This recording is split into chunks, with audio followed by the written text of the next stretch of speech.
యూరిన్‌లో దుర్వాసన అనేది చాలా తరచుగా పేషెంట్స్ చెప్తూ ఉంటారండి. అలాగే దాంతో పాటు మంట కూడా వింటూ ఉంటాం పేషెంట్ల దగ్గర నుంచి.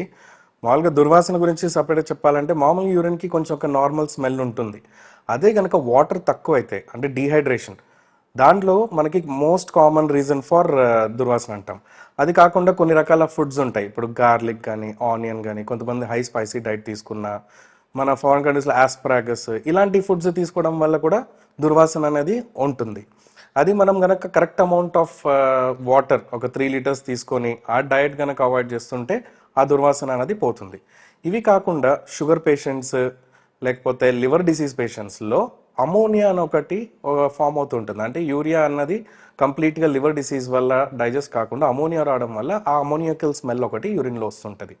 ఇవన్నీ కాకుండా యూరినరీ ఇన్ఫెక్షన్స్ ఉంటాయి. యూరినరీ ఇన్ఫెక్షన్స్‌లో మనకి ఈ షుగర్ పేషెంట్స్‌లో లేకపోతే తరచుగా లేడీస్‌లో కొంచెం ఇమ్యూనిటీ తక్కువైన వాళ్ళు, మెనోపాసల్ ఏజ్‌లో ఉన్న వాళ్ళు, వాళ్ళకి కూడా యూరిన్‌లో ఒక దుర్వాసన అనేది వస్తూ ఉంటుంది. ఆ ఇన్ఫెక్షన్స్ రిలేటెడ్ దానికి మనం కారణం కనుక్కొని దానికి ట్రీట్మెంట్ ఇస్తే అవి తగ్గుతాయి.